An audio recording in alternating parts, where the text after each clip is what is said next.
A kú déédé àsìkò yìí. Kókó inú ìwé ìròyìn la mú wá fún yín láti inú àwọn ìwé ìròyìn ilé wa. Orúkọ tèmi ni Ọmọgbémisọ́lá ọmọ Alọ́gọ̀madẹ̀. Lánàá ni àgbà ọ̀jẹ̀ nínú ẹgbẹ́ òṣèlú People's Democratic Party (PDP) Bọ̀dé George fi ẹ̀sùn kan díẹ̀ lára àwọn ìgbìmọ̀ òṣìṣẹ́ fún ẹgbẹ́ òṣèlú PDP National Working Committee wípé àwọn ni ó fa ìjákulẹ̀ tí ó wáyé nínú ìdìbò ààrẹ ọdún yìí. George, nígbà tí ó ń bá àwọn akọ̀ròyìn sọ̀rọ̀ lÉkòó, dá ẹ̀bi ru ìgbìmọ̀ òṣìṣẹ́ bí wọ́n ṣe jọ̀wọ́ tíkẹ́ẹ̀tì fún ọmọ ẹgbẹ́ tí ó náwó jùlọ. Ó ṣe àpẹẹrẹ ìpínlẹ̀ Èkó. Igbákejì ààrẹ àná fún ẹgbẹ́ òṣèlú PDP sọ wípé àwọn ìgbìmọ̀ òṣìṣẹ́ yẹ̀bá kúrò nínú ìṣẹ̀dálẹ̀ ìlànà ẹgbẹ́ fún yíyan aṣojú ẹgbẹ́.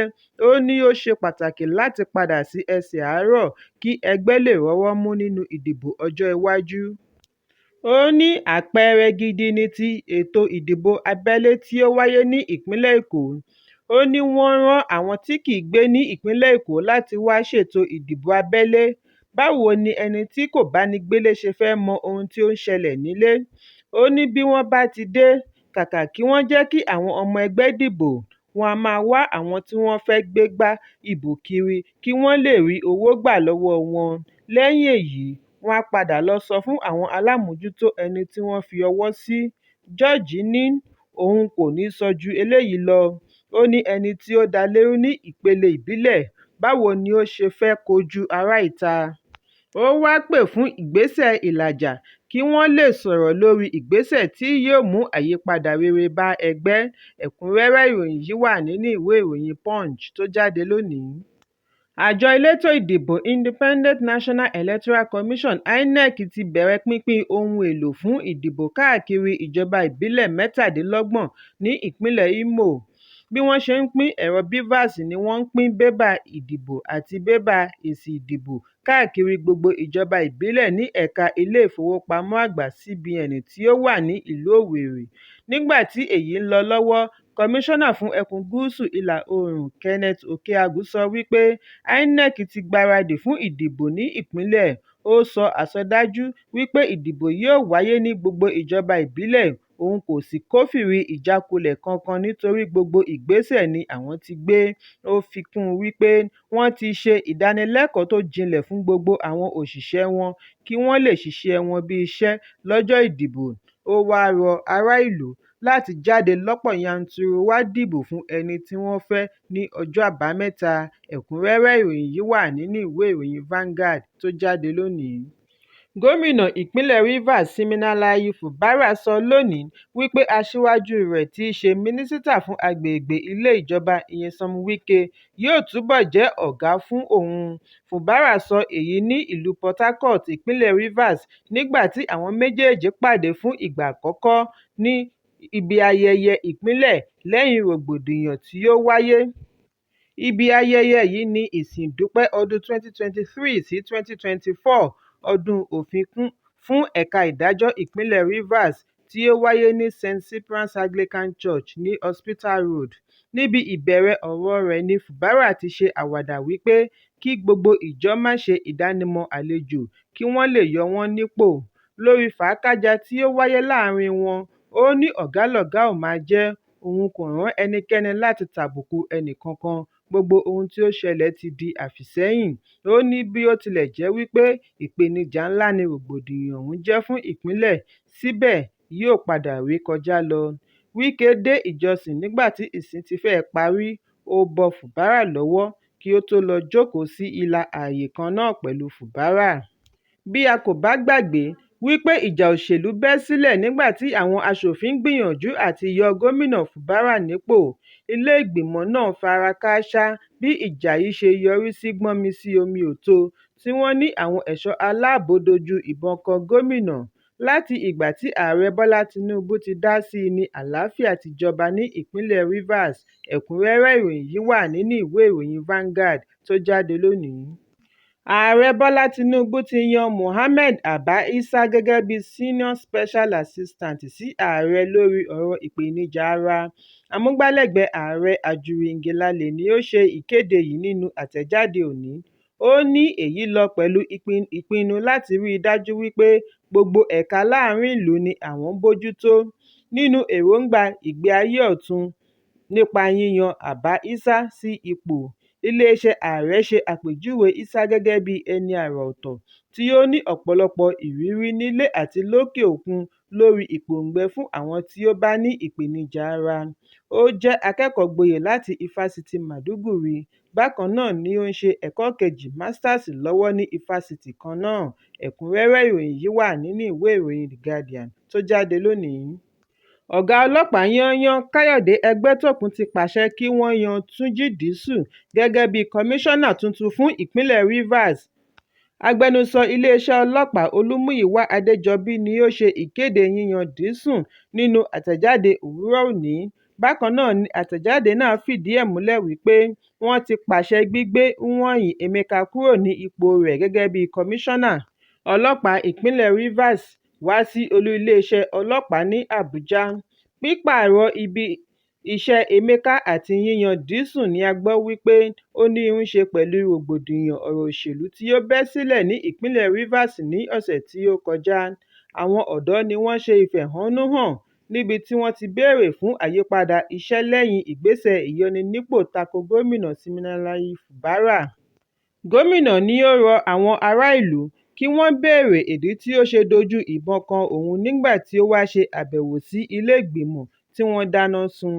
Bákan náà ni gómìnà ṣe ìkìlọ̀ wípé òun kò ní gbà kí wọ́n yọ òun nípò láì ní ìdí pàtàkì, bí ó ti tẹnumọ́ wípé kí gbogbo àwọn tí ó wà nídìí ìgbésẹ̀ ìyọninípò sọ fún àwọn ará ìpínlẹ̀ ẹ̀ṣẹ̀ tí òun ṣẹ̀.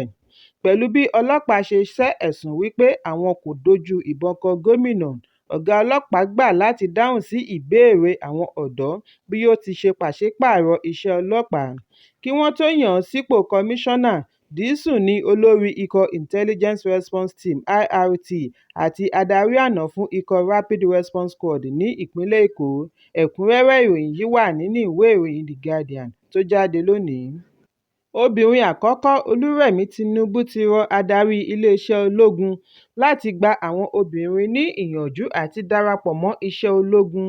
Obìnrin àkọ́kọ́ sọ eléyìí nínú ọ̀rọ̀ àkọ́sọ tí aya igbákejì ààrẹ Hajiya Nana Shettima kà síta ní ibi ayẹyẹ ọlọ́jọ́ kan tí ó wáyé ní olú iléeṣẹ́ ológun pẹ̀lú àkọlé Building Capacity Through Gender Mainstreaming to Meet Security Challenges. Gẹ́gẹ́ bí àtẹ̀jáde láti ọ̀dọ̀ agbẹnusọ obìnrin àkọ́kọ́ Bùsọ́lá Kúkọ̀yí, Olúrẹ̀mí Tinubu gbóríyìn fún adarí iléeṣẹ́ ológun fún àgbékalẹ̀ ètò yìí. Ó ní ètò ọ̀hún rìn sásìkò, èyí sì lọ pẹ̀lú ìlànà lágbàáyé àti United Nations Security Resolutions 1325. Tinubu fi kún un wípé ìpèníjà lórí ààbò túbọ̀ ń le sí i. Sísọ̀rọ̀ lórí ìpèníjà yìí jẹ́ ọ̀nà kan gbòógì láti ní ìyanjú sí ìṣòro ìpèníjà ààbò. Ó ní ètò ààbò kìí ṣe fún ológun nìkan, ṣùgbọ́n fún ìdáàbòbò ẹ̀tọ́ ọmọnìyàn, ọrọ̀ ajé àti bẹ́ẹ̀ bẹ́ẹ̀ lọ. Olórí ológun agbèfọ́ba Ọ̀gágun Christopher Musa àti Mínísítà agbèfọ́ba Mohammed Badru gbóríyìn fún obìnrin àkọ́kọ́ bí wọ́n ṣe ṣèlérí láti ṣe àgbéyẹ̀wò àwọn àbá tí ó dá. Ẹ̀kúnrẹ́rẹ́ ìròyìn yìí wà nínú ìwé ìròyìn The Nation tó jáde lónìí. Gómìnà ìpínlẹ̀ Kano Uba Sani ti gba àlejò ọmọ iléèwé Treasure Ayuba tí ó sá mọ́ àwọn ajínigbé lọ́wọ́ lẹ́yìn ọdún méjì nínú ìgbèkùn àwọn ajínigbé. Àjọ ẹgbẹ́ àwọn Kìrìsìtẹ́nì Christian Association of Nigeria (CAN) ẹ̀ka ti ìpínlẹ̀ Kaduna sọ wípé àwọn ajínigbé gba ọ̀tàdínlẹ́wàálénígba mílíọ̀nù náírà (250 million naira) owó ìdásílẹ̀ láti lè gba ìyọ̀ǹda àwọn 100 akẹ́kọ̀ọ́ láti iléèwé Bethel Baptist High School ní ìpínlẹ̀ Kaduna, ṣùgbọ́n wọ́n kọ̀ láti yọ̀ǹda Treasure. Nínú oṣù kọkànlá ọdún 2021 ni wọ́n jí àwọn akẹ́kọ̀ọ́ yìí gbé. Lẹ́yìn tí wọ́n san owó ìdásílẹ̀, wọ́n yọ̀ǹda àwọn akẹ́kọ̀ọ́ wọ̀nyí nípele-ìpele, ṣùgbọ́n wọ́n kọ̀ láti yọ̀ǹda Treasure. Lẹ́yìn ọdún méjì àti oṣù mẹ́rin ni Treasure sá mọ́ àwọn ajínigbé lọ́wọ́ tí ó fi wá ọ̀nà dé ilé ní ọ̀sẹ̀ tí ó kọjá. nígbà tí alága àjọ can ẹni ọ̀wọ̀ John Ayabu darí òbí àti ẹbí Treasure fún àbẹ̀wò sí ilé Sir Kashim Ibrahim ní gómìnà Sani sọ wípé ìjọba àwọn yóò rí i dájú wípé ààbò tó péye wà fún iléèwé àti akẹ́kọ̀ọ́ jákèjádò ìpínlẹ̀. Ó ní ìjọba yóò ran Treasure lọ́wọ́ láti dá a padà sípò pẹ̀lú gbogbo ohun tí ó ti là kọjá ní àkàtà àwọn ajínigbé fún ọdún méjì. Ẹ̀kúnrẹ́rẹ́ ìròyìn yìí wà nínú ìwé ìròyìn The Nation tó jáde lónìí. Emeka Soko tí í ṣe alámòjútó àná fún ìlúmọ̀ọ́ká òṣèré ilẹ̀ Nàìjíríà John Okafor tí gbogbo ènìyàn mọ̀ sí Mr Ibu ti sọ ìdí tí wọ́n fi gé ọ̀kan nínú ẹsẹ̀ Mr Ibu. Ó ní gígé ẹsẹ̀ yìí ṣe pàtàkì nítorí iṣan àlọ orúnkún rẹ̀ ti ní àbàwọ́n tí wọn kò tètè ṣàkíyèsí. Ìròyìn jábọ̀ ní ọjọ́ Ajé wípé òṣèré yìí la iṣẹ́ abẹ méje kọjá, lára rẹ̀ ni gígé tí wọ́n gé ẹsẹ̀ rẹ̀. Ṣùgbọ́n nígbà tí ó ń bá akọ̀ròyìn sọ̀rọ̀ lórí ẹ̀rọ alágbèéká, Soko fìdí ẹ̀ múlẹ̀ wípé ara Mr Ibu ti ń balẹ̀. Ó ní òun wà pẹ̀lú rẹ̀ títí di àná, bí ó ti sọ wípé òun bá Mr Ibu ṣiṣẹ́ gẹ́gẹ́ bí alámòjútó fún ó lé ní ọdún 10. Ó fìdí ẹ̀ múlẹ̀ wípé oríṣiríṣi àìsàn ni dókítà ṣe alábàápàdé ní àgọ́ ara rẹ̀ tí wọ́n sì ń bójútó ní kọ̀ọ̀kan. Ṣùgbọ́n tí ẹsẹ̀ gígé yìí ṣe pàtàkì nítorí wọn kò tètè ṣàkíyèsí àrùn inú iṣan tó ń pín ojúlówó èémí ẹ̀jẹ̀ káàkiri ara. Ẹ̀jẹ̀ kò ṣàn káàkiri dé inú ẹsẹ̀. Ó ní ilẹ̀ Nàìjíríà ni wọ́n ti ṣe iṣẹ́ abẹ fún un, ṣùgbọ́n láìpẹ́ wọ́n á gbé rìnrìn àjò lọ òkè òkun fún ìtọ́jú tó péye. Ẹ̀kúnrẹ́rẹ́ ìròyìn yìí wà nínú ìwé ìròyìn Punch tó jáde lónìí. Kókó inú ìwé ìròyìn tòní kò ní jù báyìí lọ. Ẹ pàdé mi lọ́la fún àkọ́tún ìròyìn. Kí a tó lọ, ẹ má ṣaláì fi àríwísí yín ránṣẹ́, ìyẹn comment, kí ẹ sì bá wa subscribe sí ojúnà wa lórí YouTube kí Kókó Inú Ìwé Ìròyìn lè máa tẹ̀ yín lọ́wọ́ ní kíákíá.